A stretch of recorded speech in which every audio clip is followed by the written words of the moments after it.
Langsung dia pelan, saya ngeliatin dia. Dia nunjuk bang ke kamar. Ke kamar yang menyerupai saya masuk tuh. Kenapa? Di kamar kenapa? Saya suruh lihat mungkin. Saya lihat, nggak ada apa-apa, mah. Dia langsung duduk nih, kayak orang mau pingsan, tapi dia nggak pingsan. Duduk jadi. Jadi gini Pak, itu rumah sebenarnya nggak aman ya Pak ya, bekasnya tanahnya. Ya kalau Bapak bilang nggak aman, nggak ada yang mau beli dong Mas. Ya Allah, Bapak harusnya bilang, pantesan rumahnya murah dan baru 2 rumah doang yang dibangun. Dan samping saya nggak ditempatin Pak. Itu tanah sengketa jatuhnya.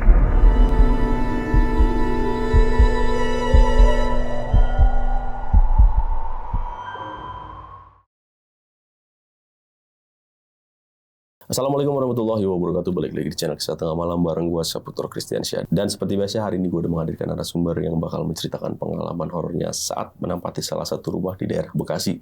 Kita sapa dulu aja, sebelah gue udah ada Bang Elang. Halo Bang. Halo.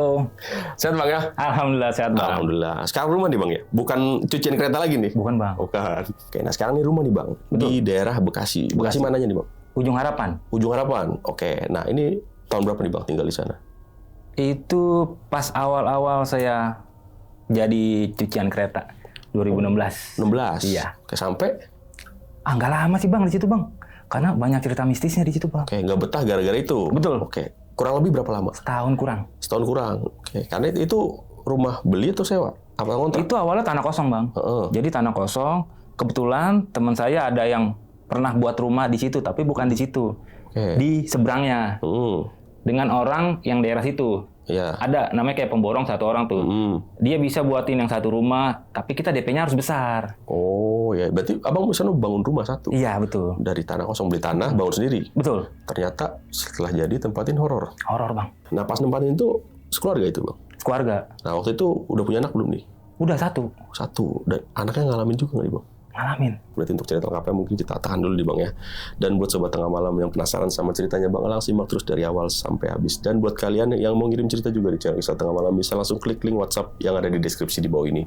Dan buat kalian yang lagi nonton tapi belum subscribe, langsung aja klik tombol subscribe dan jangan lupa nyalakan lonceng notifikasi biar gak ketinggalan video terbaru dari kita. Oke Bang, langsung kita mulai aja nih Bang ya. Oke. Kisah Tengah Malam dimulai.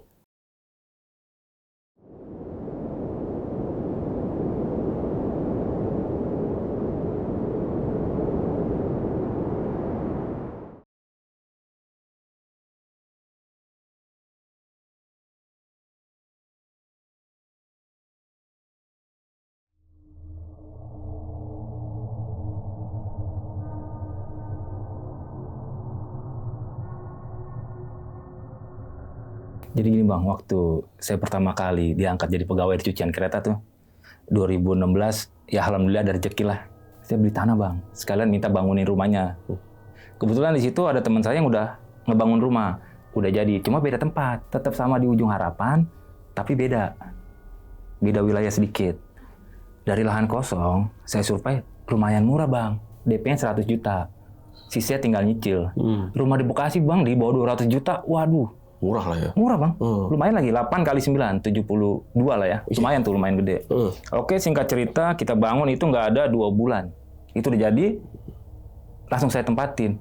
Kebetulan di situ udah dibangun 2 rumah. Yang satu saya kurang tahu, karena nggak tempatin. Tapi udah jadi? Udah jadi, bareng tuh, tapi nggak tempatin. Tapi masih lahan kosong Bang, ini lahan kosong nih. Kayak lapangan voli, sama lapangan-lapangan yang ilalang gitulah. Banyak-banyak rumput tuh. Tapi di jalan 2 gang itu udah ada rumah-rumah, tapi rumah kontrakan gitu yang baru dibangun. Di saya kebetulan baru rumah, tapi di situ kosong. 2 rumah di situ kosong, masih lahan kosong. Udah saya tempatin pertama, biasa nggak ada kejanggalan-kejanggalan yang aneh di situ. Ya saya kerja seperti biasa di cucian kereta. Masuk malam, pulang pagi. Kebetulan di hari ke-7. Oke, seminggu nih ya. Seminggu, saya kebetulan pas libur. 2 hari libur di situ. Sudah mulai ada yang janggal di kamar anak saya. Kebetulan di situ kamarnya ada 2. Ruang depan yang TV, kamar saya sama istri saya, kamar anak saya adalah sekalian buat tempat-tempat ibadah. sama dapur. Dapur itu sama kamar mandi kayak nyatu bang. Dapur lewatin dapur baru kamar mandi. Nah di kamar anak saya itu ada kejadian di malam hari jam 10. Kebetulan anak saya lagi di ruang tengah. Mainan dia jatuh bang. Dari atas kuda-kudaan. Tahu kan kuda-kudaan yang warna-warni yang kayak dari balon tuh. Oh iya. Yang kayak karet ya, dari karet ya. Iya iya. Itu taruh di atas lemari. Biasanya nggak pernah jatuh. Padahal nggak ada yang ke situ. Tiba-tiba jatuh. Istri saya kaget. Ayah apaan tuh ya? Paling bonekanya jatuh. Padahal saya kaget juga. Tapi biar nggak kelihatan takut, udah dibiarin. Saya nyamperin tuh. Boneka jatuh. Keadaan nggak miring nih. Udah tuh. Wajar kali ya. Saya naikin ke atas. Udah, besoknya lagi bang. Bola-bolaan yang banyak tuh. Dalam satu, apa sih yang kayak buat mancing tuh. Oh ya kayak tempat mandi bola gitu? Iya. Bolanya kan banyak tuh. Itu jatuh lagi bang. Di malam berikutnya.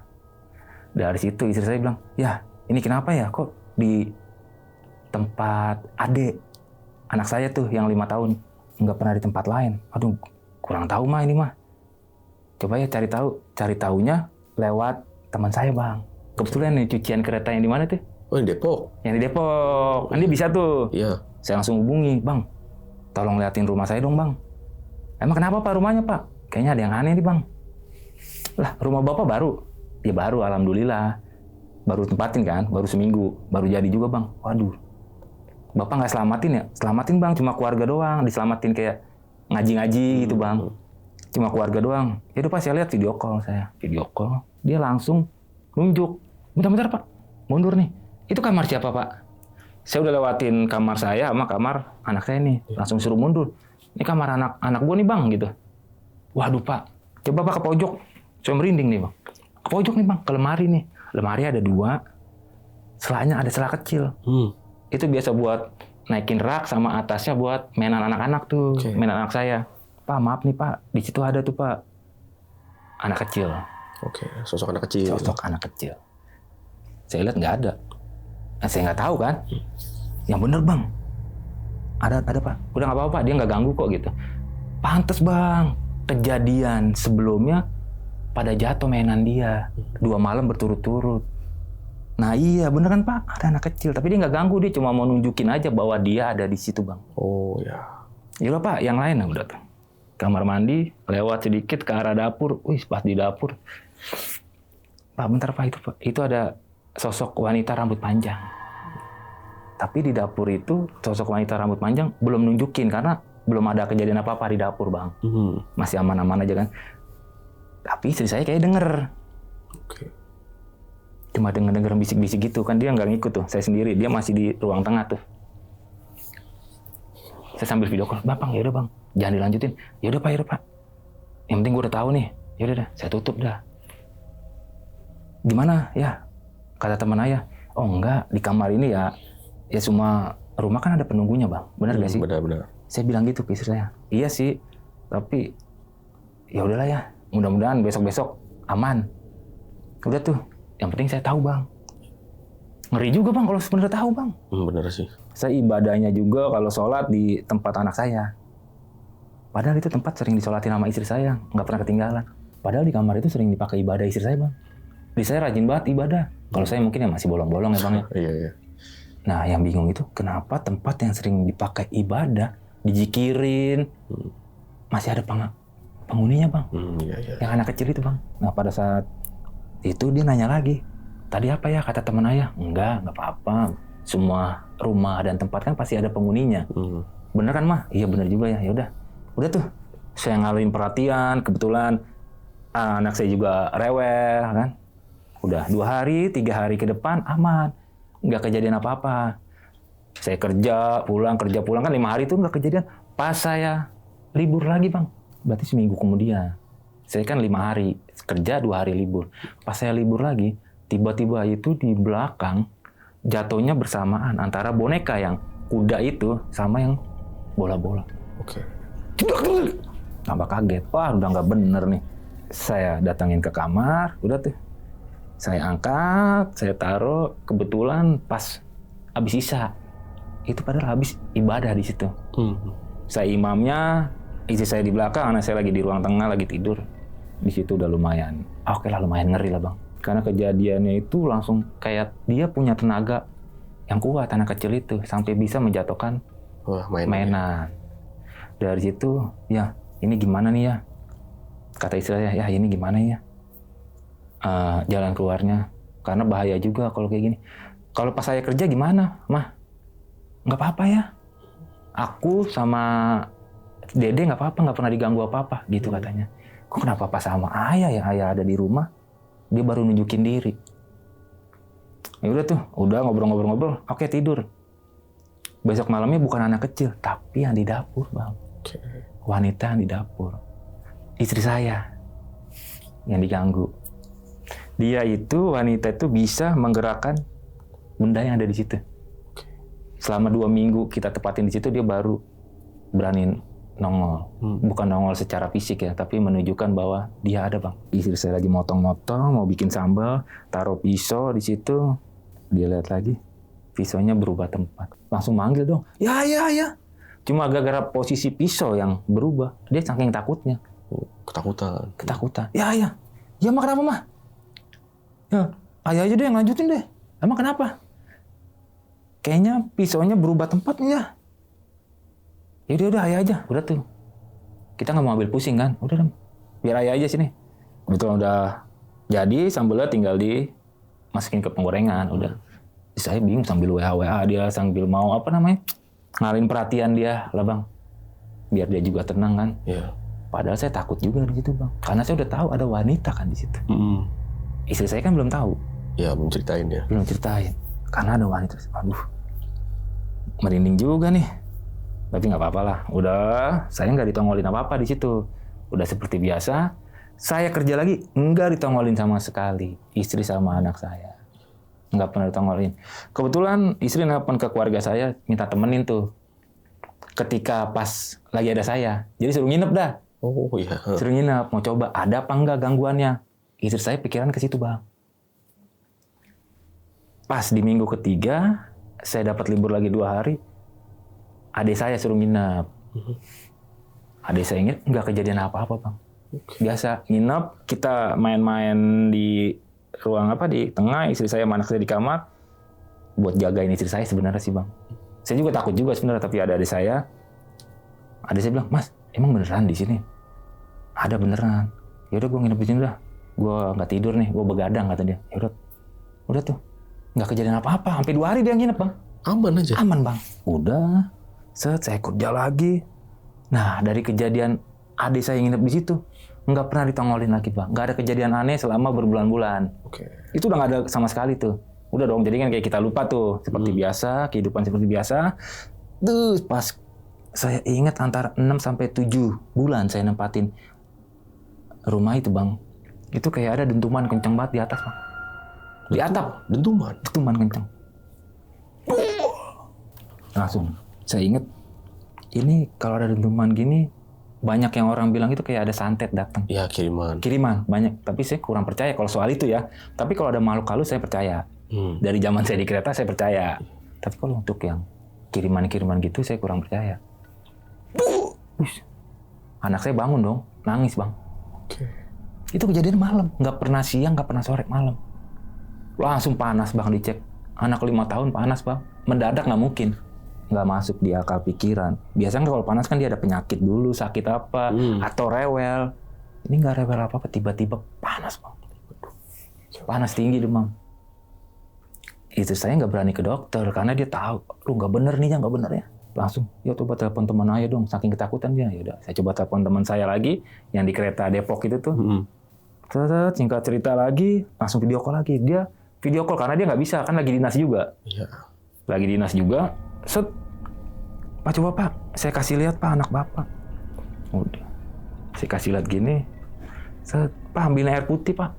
Saya ambil air putih dong. Ini Bang air putih Bang, taruh di sini. Apa nih? Suara ya? Iya Bang, bentar nih air putih. Set, sambil liatin ke muka anak saya itu Bang.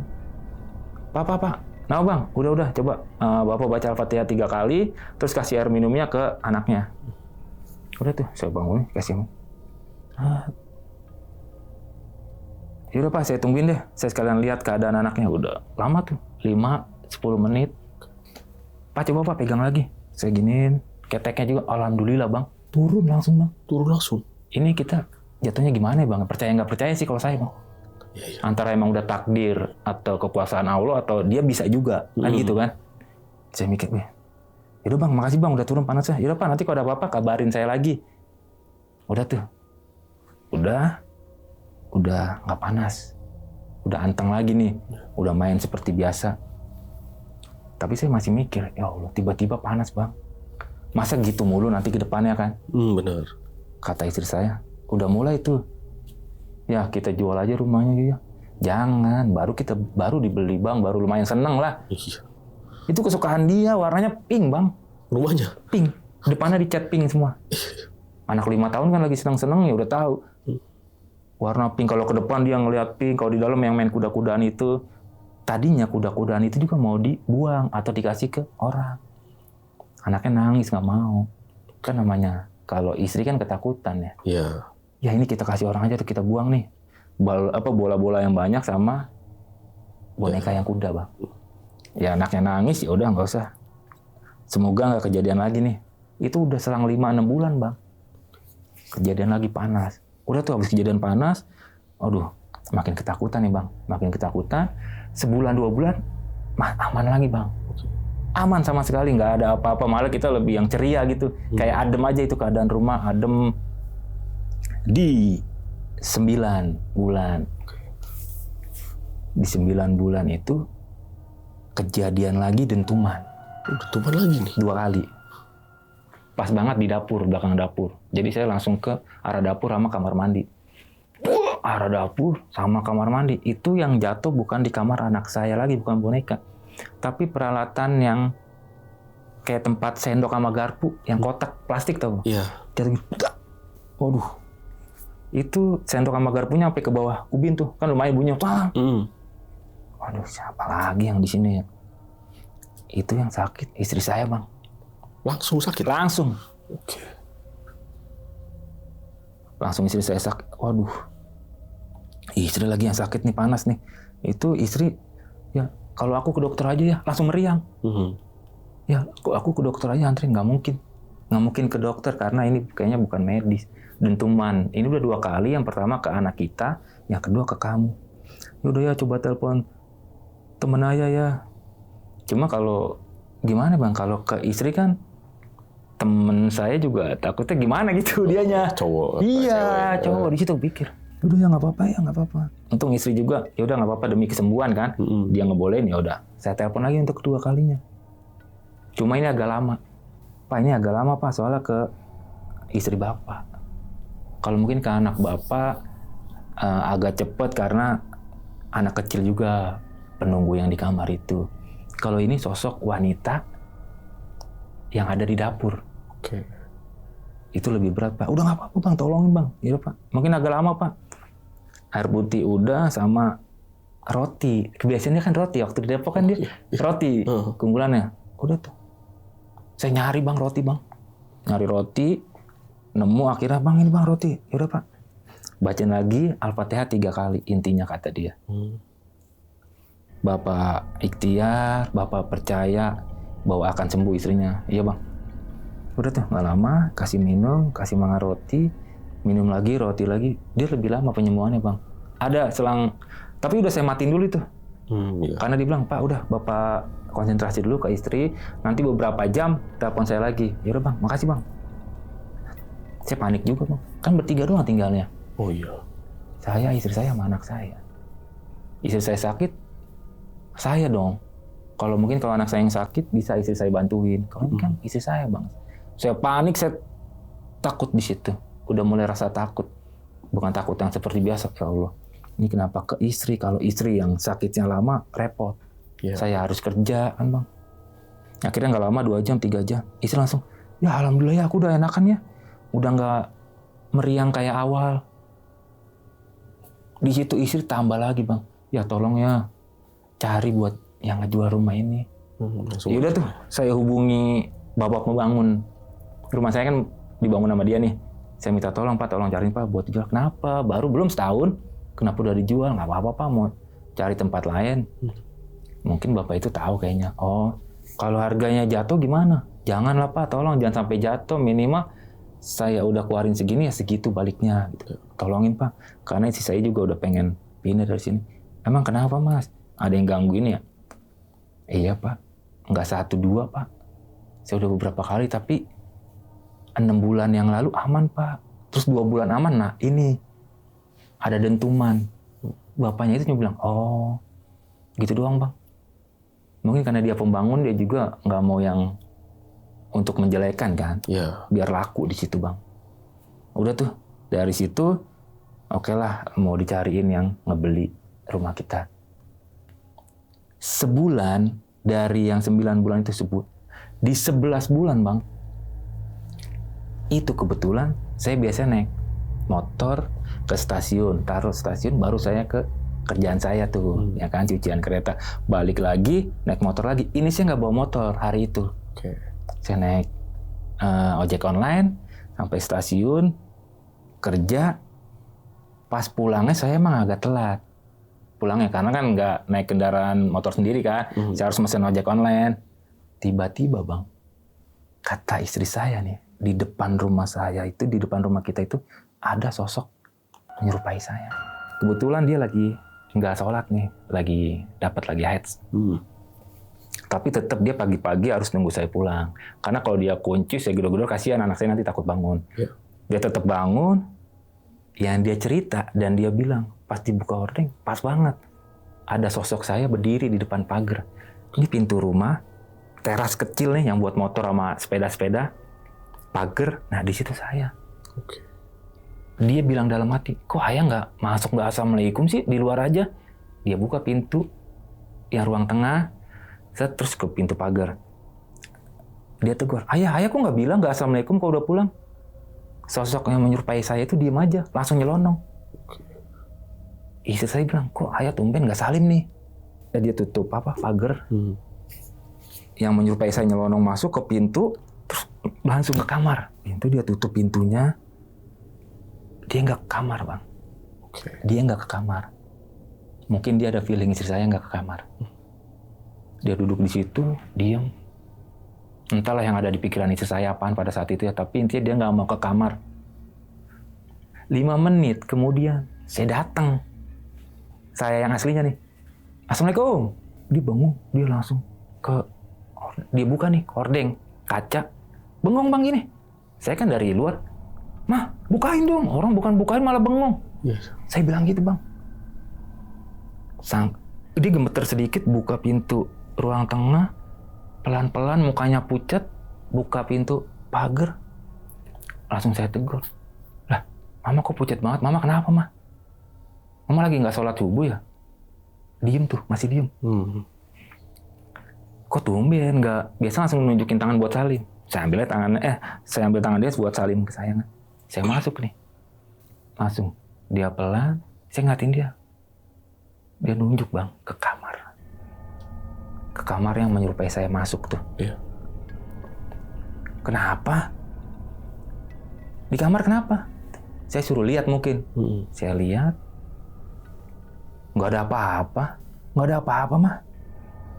Dia langsung duduk nih. Kayak orang mau pingsan, tapi dia nggak pingsan.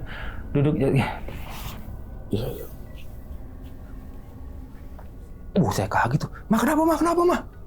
Itu anak saya bangun tuh. Lagi tidur bangun karena saya teriak. Mah kenapa Mah?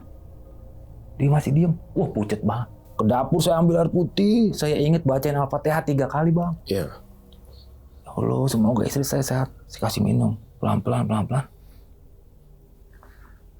Tenang. Ngeliat mukanya yang pucat, udah berubah lagi kayak sedikit merah. Kayak normalnya. Ya, tadi ada yang menyerupai ayah datang. Ya Allah. Merinding saya langsung. Yang bener Mah. Iya. Mirip banget kayak ayah. Tapi ayah nggak kayak ayah biasanya. Datang nggak assalamualaikum, cuma berdiri di pagar. Kan Mami nggak curiga ya, kata dia. Mama nggak curiga kan ya? Ya udah Mama bukain. Tapi nggak mau salim, lewat aja ke kamar ya. Ya Allah. Waduh, udah nggak benar nih kata saya nih. Itu saja bilang, ya ini kenapa ya rumah ini ya? ini udah paling mama takut ini. Untung mama pilih nggak ke kamar ya. Mama tetap di ruang tengah, duduk bengong. Karena mikirin itu bukan ayah kayak biasa. Saya juga bingung di situ bang. Aduh mau gimana nih? Anak saya udah bangun nangis dengar teriak saya kan. Iya. Ya udah mama diemin adek dulu, pindahin adek ke kamar biar tidur nanti kita ngobrol. Di situ saya baru berpikiran. Ternyata yang selama ini saya lihat kalau saya nonton TV tengah malam bayangan gede bang. Berapa kali nongol, saya ditongolin bayangan gede nonton TV.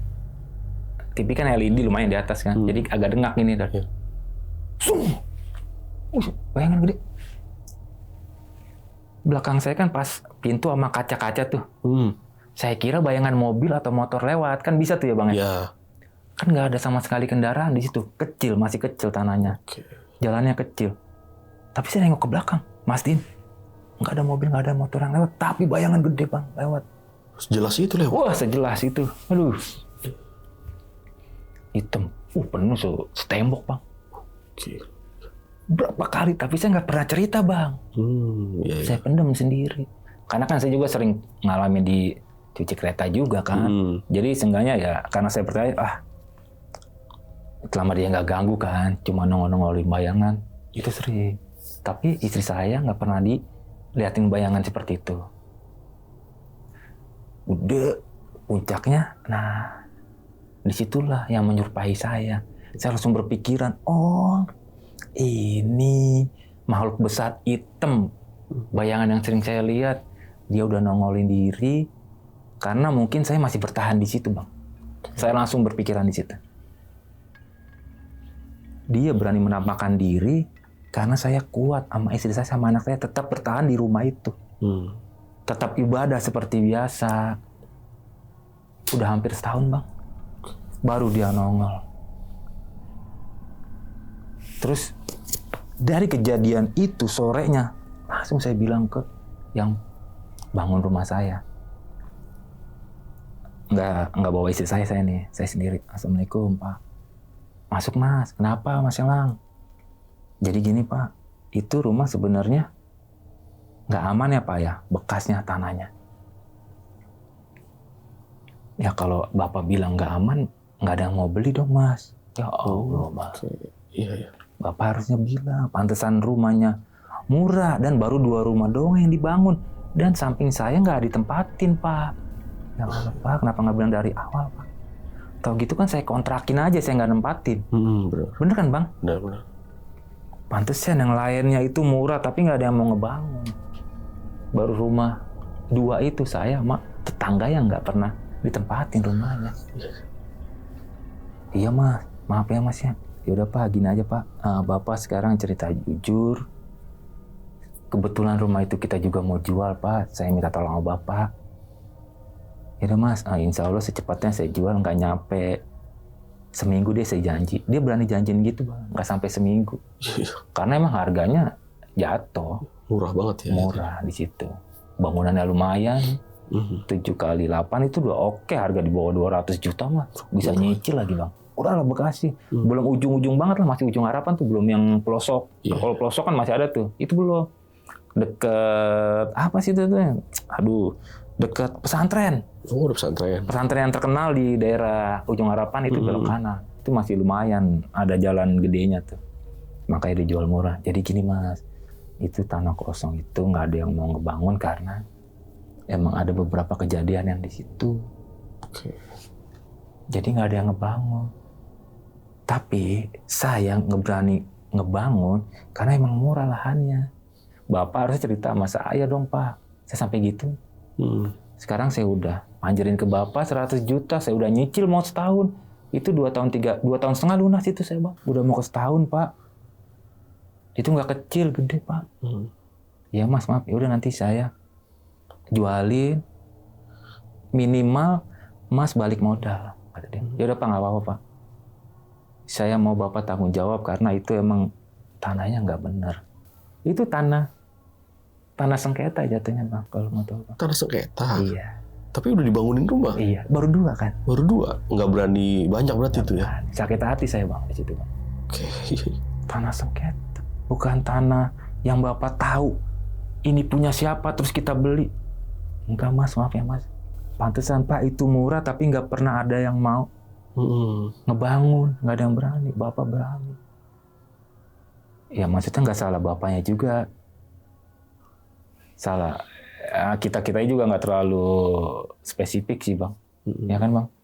Jadi ya karena murah, oke nih, masih aksesnya masih oke lah ke stasiun saya berangkat kerja masih oke. Jadi udah dari situ, ya mas, itu tanah lahan sengketa. Terus ada juga yang pernah kejadian di situ, yang anak kecil sama cewek yang itu ternyata dia anak sama ibunya. Pernah ada kejadian di situ? Iya. Anak sama ibunya meninggal di situ. Itu saya nggak tahu, intinya dia bilang ya pernah ada anak sama ibunya masih muda, mati di situ, meninggal di situ. Tapi meninggalnya nggak tahu kenapa. Iya nggak tahu, dia nggak cerita. Oke. Oh langsung saya lemes lagi di rumah dia tuh Pak. Pantesan Pak di rumah saya itu di kamar anak saya ada anak kecil Pak. Di dapur ada sosok wanita. Nih Pak yang saya paling parahnya ada yang menyerupai saya. Saya ceritain bang ke dia bang. Itu ngeri banget Pak itu Pak. Kalau sampai istri saya ngobrol sama dia atau di kamar berdua, itu bukan saya Pak. Dia kaget. Yang bener mas. Masa saya bohong Pak. Kebetulan istri saya lagi dapet nggak sholat subuh tapi dia bangun. 5 menit kemudian saya datang Pak. Istri saya langsung pucet.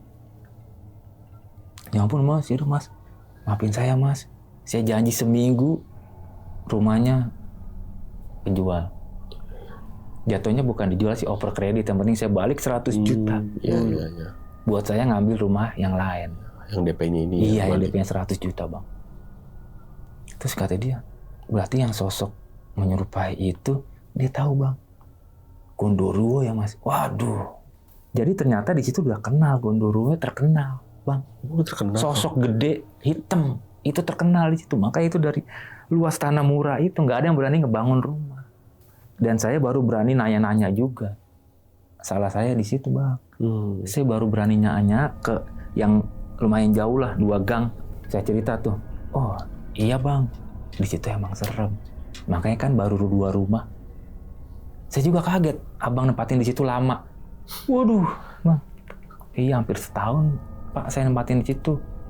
Ya udah bang, kalau abang betah, kata ya penduduk situ, nggak apa-apa tempatin. Enggak, saya nggak betah Pak.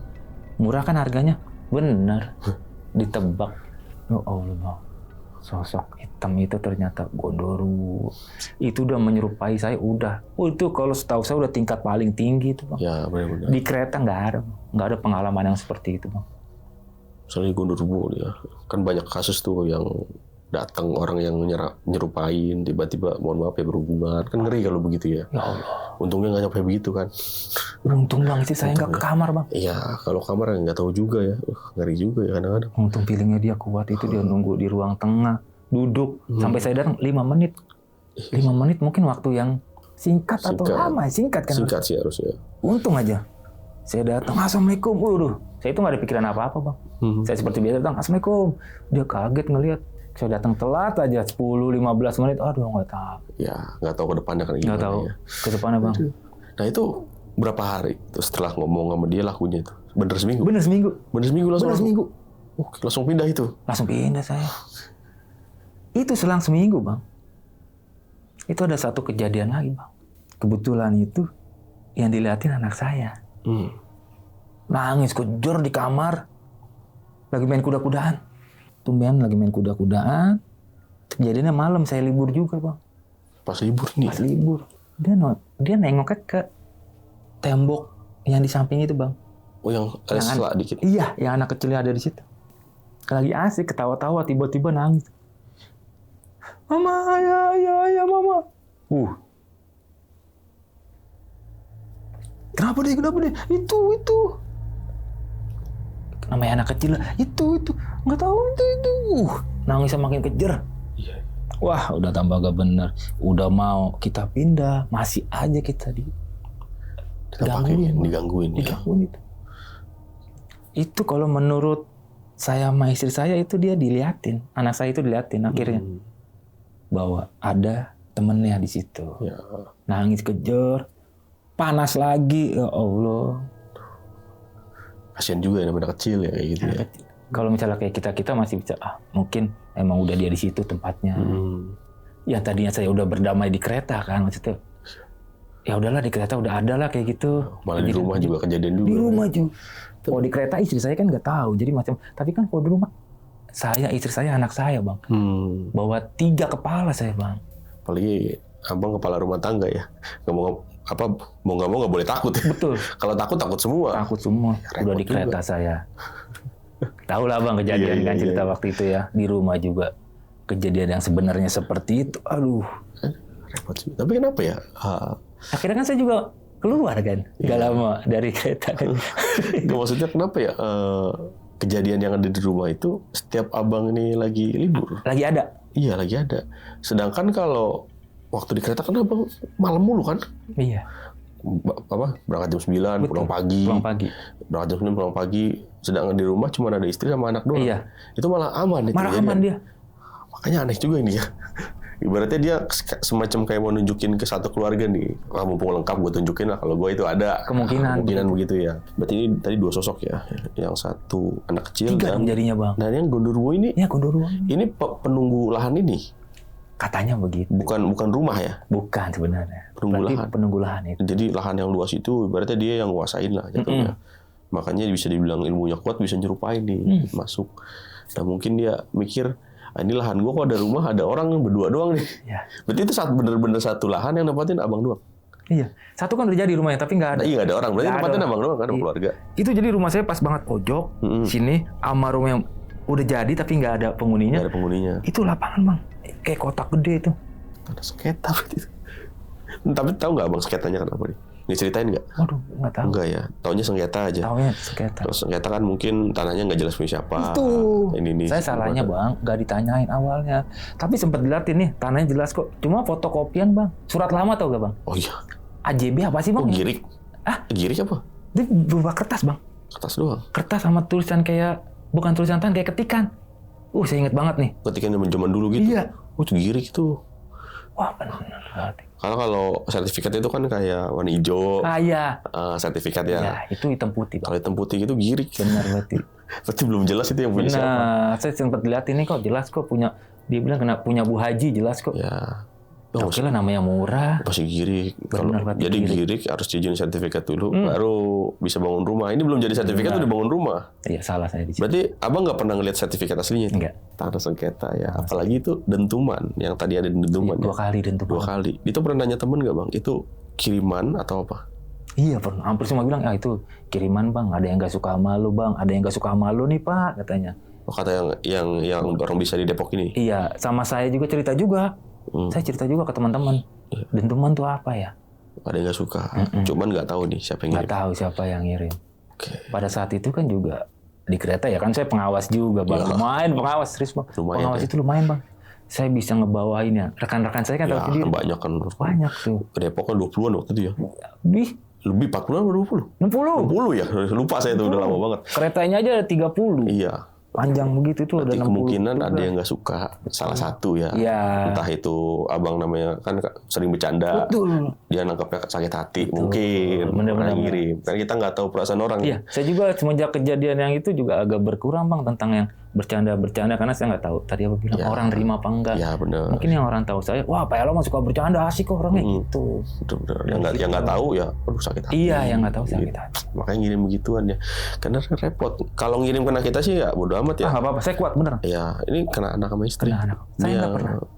Selama saya di situ saya nggak pernah diganggu berarti dong. Ya. Nggak pernah diganggu atau nggak pernah yang pernah diganggu lah maksudnya rame-rame nggak pernah yang ke saya. Nggak pernah ke fisik gitu ya. Malah ke anak sama istri. Ke istri. Ini yang bilang bisa dibilang tuh repotnya ini. Repotnya. Ya bikin gimana ya, kesel lah ya.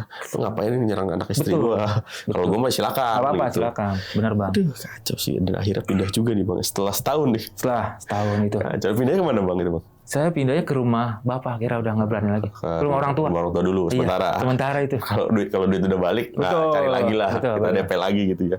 Aduh, kacau. Dan semenjak itu juga saya mau yang benar-benar. Tadi abang bilang apa? Itu masih girik ya? Ya kiri. Saya mau lihat yang benar-benar.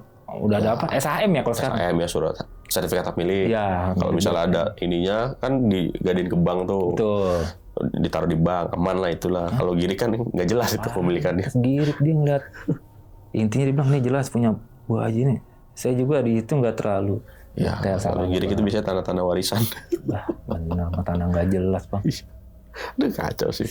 Oke, itu adalah cerita dari Bang Elang nih. Jadi kurang lebih 11 bulan, nggak nyampe setahun Bang ya? Nggak nyampe setahun. Tadi ya terornya parah lah. Ibaratnya bisa dibilang sampai nyerupain begitu ya. Itu kejadian terparah selama saya seumur hidup. Bang. Ya, kejadian nyerupain begitu. Dan yang tadi yang kita sebutin, yang nimpa tuh anak dan istri. Iya. Itu yang bikin kita ya nggak bisa tahan lagi lah. Betul. Bukan ke diri saya, kalau ke diri saya masih kuat. Ya masih kuat lah ya, bodo amat lah kalau Iya, kita betul. malah ya, namanya juga kepala keluarga, Iya. nggak apa namanya ya nggak tega lah kalau ngeliat anak Iya. istri yang sampai sakit begitu ya. Oke, thank you banget ya Bang, Sama-sama udah bang. mau share pengalaman pribadi yang luar biasa nih. Dan buat sobat tengah malam, gimana pendapat kalian, tulis di kolom komentar. Kalau kalian suka dengan video ini, bisa share, like, dan subscribe channel ini. Oke, segitu dulu dari kata gue Putra pamit undur diri, Bang Elang juga pamit undur diri. Wassalamualaikum warahmatullahi wabarakatuh.